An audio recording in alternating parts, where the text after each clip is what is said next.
एक serial killer और उसका कॉपी कैट किलर, ये दोनों एक दूसरे के सामने आते हैं। इन दोनों में एक पास्ट है, एक हिस्ट्री है जो इस मूवी की मिस्ट्री है। हेलो फ्रेंड्स, आज की हमारी मूवी आवर टाउन ये 2017 की एक कोरियन मिस्ट्री थ्रिलर मूवी है। ये मूवी बहुत सारे टर्न्स लेती है और जो भी होगा ये हम एक्सपेक्ट नहीं कर सकते। वीडियो स्टार्ट करने से पहले मैं आप सबसे रिक्वेस्ट करना चाहता हूँ, अगर आपको वीडियो अच्छा लगता है तो प्लीज इस वीडियो को लाइक और कमेंट जरूर कर दीजिएगा। इससे चैनल को बहुत सपोर्ट मिलता है। अब बिना किसी देरी के इस डेंजरस सी मूवी को एक्सप्लेन करना स्टार्ट करते हैं। मूवी स्टार्ट होती है और हम देखते हैं कि एक सिक्योरिटी गार्ड को एक लड़की की बॉडी टंगी हुई मिली है। वह फिर दिखाया जाता है कि इसी टाइप के अलग अलग एज ग्रुप में 4 मर्डर हो चुके हैं। नेक्स्ट सीन में हम हमारे मेन कैरेक्टर जिसका नाम है यंगजू इसे गेमिंग पार्लर में देखते हैं। वहाँ उसकी लैंडलॉर्ड आई तो जल्दी से वहां से वो भाग गया क्योंकि बहुत दिनों से उसने कुछ भी रेंट पे नहीं किया था। यंगजू एक राइटर है। एक वीडियो गेम की कंपनी को वो अपनी स्क्रिप्ट की आइडिया सेल करना चाहता था पर वो उसमें इंटरेस्टेड नहीं थे। वो कहते हैं तुमने जो भी लिखा है वो इतना रियल नहीं है, इतना ज्यादा वायलेंस नहीं चलता। यंगजू कहता है कि आपको इससे रियल नहीं मिलेगा। गेमिंग वालों ने उससे कहा तुम्हें क्या पता, क्या तुमने किसी आदमी को मारा है? यहाँ पर यंगजू के चेहरे पर अम्यूजमेंट थी। नेक्स्ट सीन में हमें पुलिस की मीटिंग दिखाई जाती है। यहाँ हमारा और एक मेन कैरेक्टर है जिसका नाम है जेशिन। जो भी सिटी में मर्डर हो रहे हैं इस केस का इंचार्ज जेशिन ही है। उसके बॉस उसे इन्वेस्टिगेशन के बारे में पूछते हैं पर कुछ भी प्रोग्रेस नहीं हुई थी। उसे बहुत डांटा जाता है। यंगजू पुलिस स्टेशन में आया था। वहां से हमें पता चलता है यंगजू और जेशिन ये एक दूसरे के फ्रेंड्स हैं। जेशिन यंगजू से कहता है ज्यादा ड्रिंक मत किया करो, इससे तुम्हारी राइटिंग में तुम्हें प्रॉब्लम आएगी।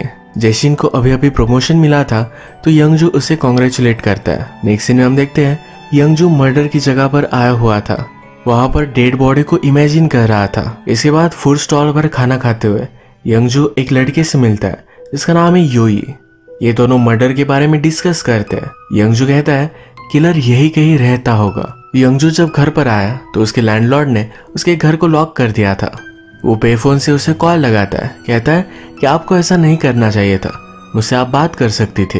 वो हमेशा लैंडलॉर्ड को इग्नोर करता रहता था तो ये सही नहीं था। वो फिर फुटपाथ के पास बैठकर ही ड्रिंक करता है। कुछ बाइकर रास्ते से गुजर रहे थे तो उनमें से एक ने उस पर धुआं डाल दिया। ये सब उसके फेस पर आया था। वो बहुत ही ज्यादा गुस्सा था। उसने देखा कि रास्ते के साइड पर एक गाड़ी रुकी हुई है। गाड़ी में एक कपल मेकआउट कर रहे थे। इन कपल में से आदमी गाड़ी से बाहर निकलता है। वो रास्ते की साइड पर टॉयलेट कर रहा था तभी यंगजू उसके पास आया और उसे मार डाला। कपल में से लड़की बहुत ही ज्यादा डर चुकी थी। यंगजू फिर इन दोनों को उठाकर एक टॉयलेट में लेकर आया। बॉयफ्रेंड मर चुका था और गर्लफ्रेंड बहुत ही ज्यादा डरी हुई थी। यंगजू से कहता है तुम में क्या टैलेंट है? वो डर कर ही कहती है कि मैं गाना गा सकती हूँ। यंगजू कहता है कि मुझे गाकर सुनाओ, अगर तुमने अच्छे से गाया तो तुम्हें मैं छोड़ दूंगा। वो गाना गा रही थी तभी पीछे जाकर यंगजू ने उसका गला काट दिया। ये सीन खत्म होने के बाद हमें पता चलता है ये सब यंगजू की इमेजिनेशन थी। वो राइटर है। रास्ते के सामने गाड़ी आई तो उसने ये सब इमेजिन किया था। रात उसने बाहर ही बिताई और अगले दिन वो लैंडलॉर्ड के पास पहुंचा। वो उससे कहता है कि आपको रेंट चाहिए, मेरे पास हार्ड डिस्क है जो मैं सेल कर आपको रेंट दे सकता हूँ। ये लैंडलॉर्ड भी मान गई और उसके साथ उसके रूम तक आई। वो आसपास देखती है तो कहती है तुमने कितना घटिया घर रखा है। वो बहुत कुछ कंप्लेंट कर रही थी। यंगजू ने देखा कि उसकी फैमिली फोटो टूट चुकी है। इस पर वो बहुत ज्यादा गुस्सा हो गया। उसे पूछता है ये कैसे हुआ? लैंडलॉर्ड कहती है कि चाबी बदलने के लिए जो आदमी आया था शायद उसने तोड़ा होगा। यंगजू उससे ऊंची आवाज में बात कर रहा था तो कहती है कि क्या तुम्हें तमीज नहीं है? यंगजू को और भी ज्यादा गुस्सा आ गया। उसने उसे मार डाला। इस बार का मर्डर ये एक रियल मर्डर था। उस पर शक ना आए तो लैंडलेडी के ही पैसे लेकर उसने एक इन्वेलप में डाले, अपना नाम उस पर लिखा। यानी कि पुलिस को लगेगा यंगजू ने सही से रेंट पे किया था, उस पर शक नहीं आएगा। सिटी में बहुत सारे मर्डर हो ही रहे थे। हर मर्डर के बाद बॉडी को हैंग कर दिया जाता था। उसी टाइप से यंगजू अपने लैंडलेडी की बॉडी भी हैंग कर आता है। अब सबको लगेगा कि मर्डर भी सीरियल किलर ने ही किया हुआ है। अगले दिन पुलिस को बॉडी भी मिल गई। टूटी हुई फ्रेम बाय करने के लिए यंगजू योई के पास आता है। योई ये फ्रेम ढूंढते हुए यंगजू को अपने मोबाइल से मैसेज करता है। कहता है मुझे पता है कि तुमने ही मर्डर किया है। इस मैसेज के बाद उसने एक कोड भी डाला हुआ था। इसका मतलब क्या था यह हमें आगे पता चलेगा। यंगजू इस मैसेज से सरप्राइज था। फ्रेम लेकर यहाँ से वो चला गया। इसके बाद हम देखते हैं कि योई घर पर आया। उसने अपने लिए जो फूड बनाया था वो उसके डॉग ने खा लिया। गुस्सा होकर वो डॉग को मार डालता है। लैंडलेडी की मर्डर की इन्वेस्टिगेशन करने के लिए जेसिन यंगजू की बिल्डिंग में ही था। वो उसके पास आया और अब ये दोनों हैंग आउट कर रहे हैं। जेसिन कहता है किलर का चाइल्डहुड शायद घटिया होगा, इसी वजह से ये सब चीजें कर रहा है। यंगजू कहता है कि अगर तुम्हें उसे पकड़ना है तुम्हें उसकी तरह सोचना होगा। उसे फिर एक स्टोरी वो बताता है। वो कहता है एक फ्यूनरल पर 2 सिस्टर्स थे। वहां पर एक आदमी आया जो बड़ी सिस्टर को पसंद आ गया। देखते ही उसे प्यार हो गया था। रात में इसी बड़ी सिस्टर को सपना आता है कि अपनी सिस्टर को उसने मार डाला है। अब यंगजू जेसिन से पूछता है कि सपना उसे क्यों आया। जेसिन कहता है कि शायद वो जेलस होगी, शायद वो नहीं चाहती थी कि वो आदमी उसकी सिस्टर को पसंद करे। यंगजू कहता है तुम गलत हो, बड़ी सिस्टर उस आदमी से फ्यूनरल पर मिली थी। अगर वो अपनी सिस्टर को मार डालेगी तो फिर से फ्यूनरल होगा और उससे मिल पाएगी। तुम्हें इस तरह से सोचना चाहिए। जेसिन को शक है कि जो मर्डर अभी अभी हुआ है वो एक कॉपी कैट किलर का काम है, यानी कि रियल किलर ने काम नहीं किया था। अगले दिन जेसिन अपने सीनियर से बात कर रहा था। उसके सीनियर कहते हैं कि बहुत सालों पहले एक ऐसा ही मर्डर हुआ था। जेसिन को लगता है कि शायद उसका कुछ कनेक्शन हो सकता है, तो जल्दी से इस केस के सब फाइल्स वगैरह निकालता है।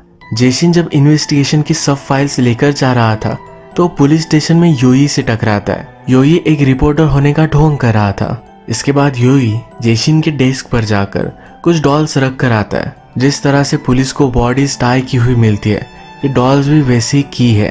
इसका मतलब है योई हमारा रियल किलर है। जेसिन यंगजू के घर पर आया हुआ था और यंगजू कहीं बाहर था। वो उसका पीसी ऑन करता है। उसने उसकी बुक देखी तो इसमें जो भी मर्डर सिटी में हो रहे हैं इसका डिस्क्रिप्शन लिखा हुआ है।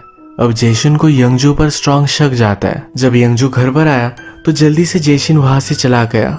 जेसिन पुलिस स्टेशन में आने के बाद योगी ने उसके लिए जो डॉल्स रखी थी इन्हें नोटिस करता है। वो बहुत ही ज्यादा गुस्सा हो गया था। सबसे पूछता है यहाँ कौन आया था। यहाँ तुम्हारा इंटरव्यू लेने के लिए एक जर्नलिस्ट आया हुआ था। जेसिन जब योगी से टकराया था तब उसने उसका फेस देखा है तो उसे मालूम है वो कैसे दिखता है। जेसिन कहता है कि उसका आई कार्ड दिखाओ। इस आई कार्ड पर एक दूसरे रिपोर्टर का नाम है जो वैकेशन पर गया हुआ है। इस कार्ड पर फिंगरप्रिंट चेक करने के लिए बोलता है और योई ने ऑलरेडी फिंगरप्रिंट्स मिटा दिए थे। लैंडलेडी की केस में एक विटनेस थी। वो कहती है कि जब उसका मर्डर हुआ उसके एक दिन पहले वो किसी के साथ झगड़ा कर रही थी। ये झगड़ा रेंट को लेकर था। जेसिन का यंगजू पर शक और भी स्ट्रांग हो गया। पुलिस ने योई का स्केच बनाया हुआ था और जगह पर लगा था तो यही उसके सामने खड़ा होता है। वो एक आदमी से पूछता है क्या ये मेरे जैसे दिखता है। वो आदमी इस पर हंसकर चला जाता है। योई को मजा आता है कि उसने इस आदमी को फूल बनाया। इसके बाद हमें उसके बचपन का सीन दिखता है। योई बहुत ही छोटा था तो उसकी मदर उसे क्लोजेट में बंद कर देती थी। नीचे जाकर एक आदमी के साथ इंटीमेट होती थी। ये सब आवाजें सुनना योई को पसंद नहीं था। जेसिन जो अब करंट मर्डर होते हैं उसे टाइप के एक पुराने मर्डर को भी इन्वेस्टिगेट कर रहा था। जिस लेडी का मर्डर हुआ था बहुत सारे बिजनेस चलाती थी। इसमें उसकी बिल्डिंग्स थी, उसका फर्नीचर का बिजनेस था। जो लोग उसे मनी पे नहीं कर पाते थे उन्हें वो बर्बाद कर देती थी। पुलिस को लगा था कि उनमें से किसी ने उसे मार डाला, इसी वजह से केस बंद हो चुका था। फर्नीचर के बिजनेस की बात हुई तो जेसिन को अपनी बचपन की एक बात याद आई। वो बचपन में यंगजू के साथ हाई स्कूल में था। एक दिन उसके घर पर डिनर कर रहा था तभी यंगजू के फादर वहां आए। उन्होंने जेसिन को घर से बाहर निकाल दिया था। उनका फर्नीचर का बिजनेस था और उन्हें मनी प्रॉब्लम थी। एक दिन स्कूल में फाइट होने की वजह से जेसिन बहुत ही ज्यादा हर्ट हो चुका था। वो यंगजू के घर पर आया था। यंगजू के फादर ने देखा तो जेसिन को मारने लग गए। जेसिन ने भी फाइट बैक किया तो घर में आग लग गई। इसी आग में यंगजू के फादर और मदर ये दोनों मर गए थे। इस आग लगने का ब्लेम फर्नीचर बिजनेस को जो ओन करती थी इसी पर लगा दिया गया था। जेसिन को पता चला है कि उसी ओनर का मर्डर हुआ था। उसे यंगजू पर शक है तो उसके घर में वो आया। बाथरूम में जाकर उसने इन्वेस्टिगेशन की तो उसे वहां ब्लड के स्टेन्स मिले। उसे शॉक लगा कि यंगजू सच में एक किलर है। इसके बाद हमें यंगजू का फ्लैशबैक दिखाया जाता है। जैसे कि हमें पता है कि जेसिन ने जो आग लगाई थी उसमें उसके मदर एंड फादर मर गए, पर यह सब ब्लेम फर्नीचर के बिजनेस को ओन करने वाली लेडी पर आया था। यंगजू ने बदला लेने के लिए उस लेडी को मार डाला। यही यूई की मदर थी। अब इस सिचुएशन को मैं आपको फिर से एक्सप्लेन करता हूँ। यंगजू के फादर बहुत ही अब्यूसिव थे। जेसिन और यंगजू के फादर का झगड़ा हो गया। एक्सीडेंटली जेसिन से आग लग गई। इस आग में यंगजू के मदर और फादर मर गए। इस पूरे इंसिडेंट का ब्लेम फर्नीचर बिजनेस ओन करने वाली लेडी पर आया। ये जो लेडी थी यही यूई की मदर थी। यंगजू को बदला लेना था तो उस लेडी को उसने मार डाला। रात में जेशिन यंगजू के पास पहुंचता है, कहता है तुम्हें मुझे कुछ बताना चाहिए। ड्रिंक करते करते उसे एक जगह पर वो लेकर आया। जेसिन यंगजू को बहुत मारता है, पूछता है तुमने ये किया क्यों। यंगजू को मारते मारते ही जेशिन को एक कॉल आया। सिटी में 2 पुलिस ऑफिसर्स का मर्डर हो चुका है। ये मर्डर योई ने किया था। जेसिन ने फिगर आउट कर लिया कि यंगजू रियल किलर नहीं है, पर अपनी लैंडलेडी को उसने मारा हुआ था। यंगजू जेशिन से कहता है मुझे अरेस्ट कर लो। जेशिन कहता है कि सजा अब रियल सीरियल किलर को ही होगी। यंगजू उसका फ्रेंड है तो उसने उसे छोड़ दिया। नेक्स्ट सीन में हम देखते हैं कि योई ने यंगजू को कॉल किया था। वो उसे काउंसिल की मीटिंग में बुलाता है। यंगजू को पता है कि मैसेज उसे सीरियल किलर ने किया था। इस सीरियल किलर का मैसेज उसने जेसिन को भी दिखाया हुआ है। काउंसिल की मीटिंग में डिस्कशन चल रहा था इस सीरियल किलर से बचने के लिए सब लोग पूरी सिटी में पेट्रोल करेंगे। ये मीटिंग खत्म होने के बाद यंगजू योई का पीछा करता है। उसे शक है कि वही एक सीरियल किलर है। योई के शॉप के ऊपर कुछ डिजिट्स लगाए हुए हैं। ये वही डिजिट्स है जो सीरियल किलर के मैसेज में थे। जेशिन सब विक्टिम्स का बैकग्राउंड चेक करता है। विक्टिम जिस स्कूल में थी यही पर योई भी था। जेशिन ने फिर योई की वेबसाइट देखी और उसे पता चल गया कि वही सीरियल किलर है। नेक्स्ट सीन जब हम देखते हैं तो योई एक टीनेजर था। उसे एक लड़की बहुत ही पसंद आती थी जिसका नाम था सोयुन। सोयुन का भी मर्डर हो चुका है। योई ने सोयुन को एक फोन दिया था पर वो उसका फोन कभी भी उठाती नहीं थी। योई उसके घर पर पहुंचा तो उसे दरवाजे पर ही रखती है। योई कहता है कि मुझे एटलीस्ट घर में बुलाओ, बाहर ठंड है, मैं कॉफी पी सकता हूँ। सोयुन के साथ उसका बॉयफ्रेंड था जिसका नाम था मैसोंग। मैसोंग और सोयुन ने योई का मजाक उड़ाया और वो अंदर चले गए। इस बात को बहुत सारे साल गुजर चुके हैं। अब योई ने सोयुन को मार डाला है और वो मैसोंग के पास पहुंचता है। उससे पूछता है क्या तुम हमारे क्लासमेट्स के कांटेक्ट में हो। मैयुंग कहता है कि सोयुंग मेरी गर्लफ्रेंड थी, हम इंटीमेट होते थे तो अजीब अजीब वो आवाजें निकालती थी। योई इस पर उसे कहता है कि अब वो मेरी है। मैयुंग को बहुत ही एम्बैरेस लगा। वो कहता है मैं सिर्फ मजाक कर रहा था। योई ने एक चाकू लेकर मैयुंग को मार डाला। उसके कान में कहता है तुम बहुत ही अजीब अजीब आवाजें निकालते हो। योई को सोयुन ने धोखा दिया था, इसी वजह से उसने उसे मारा था। जो दूसरे मर्डर उसने किए थे वो उन्हीं लड़कियों के थे जो सोयुन की तरह दिखती थी। अब जब जो जेशिन को पता है कि योई मर्डरर है तो उसके घर पर वो पहुंच जाता है। सब इन्वेस्टिगेशन कर रहा था तभी योई ने उसे बेहोश कर दिया। उसने फिर यंगजू को कॉल लगाया, कहा कि तुम्हारा फ्रेंड मेरे पास है, आकर उसे लेकर जाओ। यंगजू घबरा कर जल्दी से वहां पहुंचता है। योई के घर में उसने ब्लड नोटिस किया। घर से बाहर आने के बाद योई कार में था। ये कार वो स्टार्ट करता है पर यंगजू उसका पीछा करता रहता है। वो उसका पीछा करते करते प्लेग्राउंड तक आया। प्लेग्राउंड में जेशिन को लटकाया हुआ है, वो अभी भी जिंदा है। एक जगह पर बैठकर योई उस पर गन लगाता है। इस टाउन में मैं सिर्फ तुम्हारी ही वजह से आया हुआ था। यंगजू जल्दी से जाकर जेशिन को छुड़वाने की कोशिश कर रहा था पर योई ने जेशिन को गोली मार दी। वो फिर यंगजू के पास आया। उसे वो टीचर बुलाता है, कहता है कभी कभी मैं तुम्हारे लिए थैंकफुल होता हूँ, कभी कभी लगता है तुमसे बदला लिया जाए। योई ने अपनी गन यंगजू को दे दी। वो चिल्लाया कि मुझे मार डालो। वो उसे मार नहीं सकता था पर योई ने खुद ट्रिगर दबा दिया। अब योई यंगजू को थैंकफुल क्यों था, उसने उसे टीचर क्यों बुलाया, इसका रीजन हमें पता चलेगा। योई के मदर के गुजर जाने के बाद उसे स्कूल में लड़के बुली करते थे।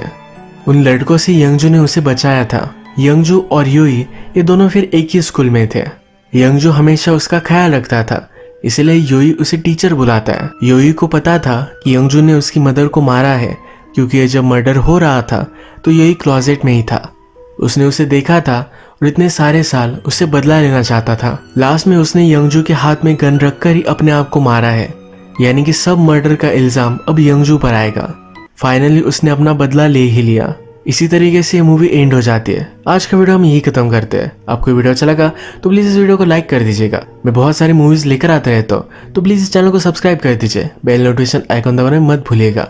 हम फिर से मिलेंगे और एक नई मूवी के साथ। तब तक के लिए थैंक यू और आप अपने आप का ख्याल रखिए।